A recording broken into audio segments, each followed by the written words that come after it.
meeste van ons is die legendariese Leon Schuster ewig dankbaar vir sy humor en sy poetse wat 'n mens laat skaterlag en in een of ander stadium in ons lewens 'n bydrae gelewer het. Dis moeilik om nie te lag wanneer jy na een van die films op sy kerfstok kyk nie. Shucks, ek weet nie van enige iemand wat nie gewoonlik een van sy komediesketse uitsonder wanneer hy ter sprake is nie. En ek het vandag die voorreg om hier by hom aan huis te kan kuier. Leon, goeiemôre, goeiemôre. Hey.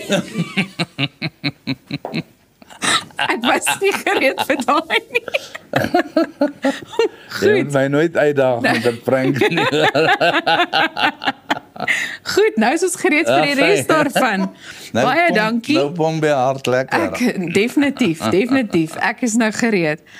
Nou maar met daai in gedagte, ek meen ons het nou net gesien dat dit waarskynlik nog altyd deel van jou lewe was. Ek meen ek wil so 'n bietjie teruggaan in tyd.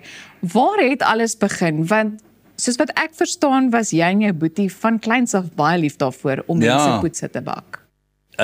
Om poetse te bak is absoluut in my gene in. My ma se 2 broers wat boere was in Beaufort Wes, my oupa Matt, my ma self, my pa, en toe ek en my broer, en my broer is amper 'n groter prankster as ek, want hy doen dit die heeltyd, dis vir hom die lekkerste ding in die wêreld. Hy is die heeltyd besig om te prank. As ek in 'n supermark rondloop en ek doen inkopies, dan kyk almal my so aan asof hulle wil sê, hoorie, watch hierdie ou. En ek trek baie pranks in die supermark, veral op die mooi jong mammies, jy weet. Kyk, ons Suid-Afrikaners is verlief op pranks. So ek wil ook so 'n bietjie teruggaan na die dae van die SAIK of by die SAIK en toe jy saam met Vanus Rautenbach gewerk het. Yes, ek het begin met my vrypostige mikrofoon. Dit was die ding se naam, waarop ek die telefoon pranks soos Wackhead nou nog doen. Ja. Ek het seker 50 oproepe daar gehad en ek het al die pranks op daai tyd, maar ek het nie soveel daarvan gedink nie, want dit was deel van my lewe. Ek het nie gedink dis 'n spesiale ding nie. Ja. Toe kry Henny Maas, die destydse programbestuurder, kry hierdie band bo op die staalkas en hy kom eendag na my toe, hy sê, Leon, weet jy dat hierdie goed wat ek ontdek het, ek sê, wat is goed? Hy sê, hierdie gekskeure goed, hy sê, weet jy dat dit 'n wonderlike program sal maak? Ek sê, nee man, dit is sommer ek is 'n boertjie van die Vrystaat, waar sal ek nou my eie programreeks kry? Toe sê hy, luister, neem nog 'n paar op, maar hulle moet briljant wees. Toe neem ek nog 'n paar op, en ek kry toe die reeks, en dis waar ek en Vanus begin klik het, jy weet, ek sê, kom help my bietjie, ou boet. Ons het mekaar ou boet en klein boet genoem. Beste prank movie wat jy ooit gesien het, en dit was Ou Shucks het Schuster. Ja. En daar het ek en Vanus hard gewerk, want daar was skitterende gags in daai program. Daai een waar ek die hoender so oplig, en ek sê, o klein, o brein, o foefolletjie van my, waar kan ek kom bly? Daai een. Daai een, Vanus het met daai een, ek weet nie hoe hy daar, maar hy het 'n baie anderste tipe mind gehad. Ja. Daar was nou 'n stadium gewees wat sommige mense toe nou van mening was dat sommige van daai komediesketse dalk so 'n bietjie aanstoot kan gee. Ek dink jy het Suid-Afrikaners al so baie lekker laat lag en verenig ook in die proses. So, watter emosies het jy beleef die oomblik toe dit nou gebeur? Toe die mense my begin kritiseer. Ja. Kyk, dit was eers die kritisie. Barry Wrong, hy het vir my verskriklike lelike resensies geskryf, hoor. Hy was baie kwaad vir hom. En ek onthou so goed, my tweede Mr. Bones movie, Bones 2, het die beste gevaar by die loket nog ooit in die geskiedenis van lokale en internasionale movies. Sure. En Barry Range en 'n ouetjie by die beeld het my 0 uit 5 gegee vir daai movie. Toe bel ek om te sê, Range, you weren't right. Dit was nie reg nie. Ek het nie meer begin worry oor wat die 1 of 2 of 3 of 30 mense sê nie. Ek het net naderhand gevoel, bogger almal, dis my kreatiwiteit, ek hou daarvan. Ek het 'n baie goeie kontak met die publiek. Ek weet wat die publiek wil hê, min of meer. En ek was die eerste ou, en ek sê dit in alle nederigheid wat dit reg gekry het, om alle demografiese groepe in die land bymekaar te kry. Ja, Indiërs, swart, wit, geel, Japanees, Chinees, Maltees, die hele lot. En dit was vir my die grootste vreugde om in die aande in 'n teater, ek het altyd agter in die teater gestaan, ek het nooit gesit nie, want ek het die jitters, jy weet, as hulle nie gaan lag nie, wat dan? Jessie, en as ek uit daai movies uitstap, en ek sien, kyk, 'n movie, weet jy het gewerk, as jy wegkruip, of hulle sien jou nie, of herken jou nie, en hulle kom uit, en jy staan iewers agter 'n pilaar of wat, en jy check die smiles op hulle gesigte, daai is vir jou 'n bewys die movie het gewerk. Maar as hulle uit 'n comedy uitloop so, jy weet dan moet jy weet jy het geval. Maar jy het nie net 'n bydrae gelewer tot radio en televisie en film nie, maar ook tot die musiekbedryf. En ek dink byvoorbeeld aan iets soos Hier kom die bokke. Wat beteken dit vir jou dat dit steeds, as ek die woord mag gebruik, 'n anthem is in vandag se tyd nog? Jy weet wat my eerste, kom ons begin wat my kwaad maak, regtig. Jy weet, as iets werk, dan werk dit.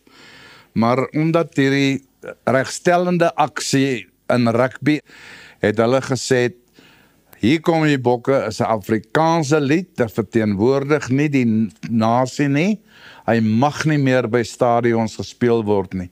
En die ironie van alles is, Hier kom die bokke het 'n groot rol gespeel. Ek was daai dag in 95, toe jy 4 jaar oud, nê?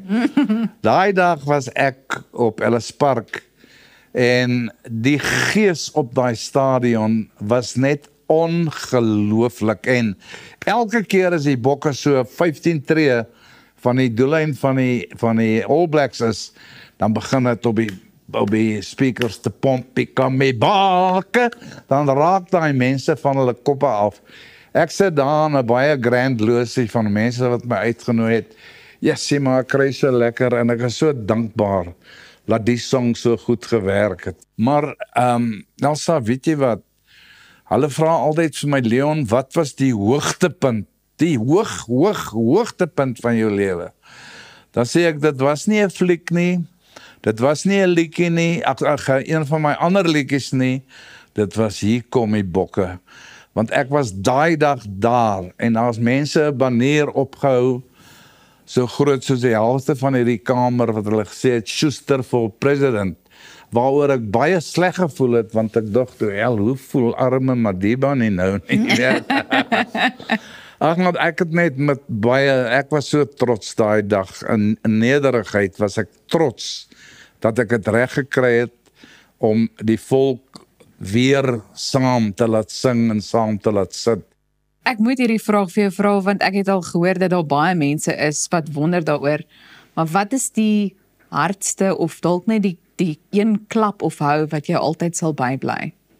Want jy het 'n paar mense opgewerk, Ja, die klap wat my sal bybly is, in ou Saxits, I'm gatvol, daar by die petrol, wat in vulstasie. Ja. Ek en Elfie was soos boemelaars aangetrek, en ons gesigte was vuil, en daar het ek met 'n ou besig gewees, ek onthou hy so groot van hierdie Toyota Land Cruisers gery, en toe ek hy lap teen sy venster, hy modder lap, toe spring hy daar uit, en hy gee my 'n snotklap, hoor, laat my, ek voel my kop spin 15 keer in die ronde.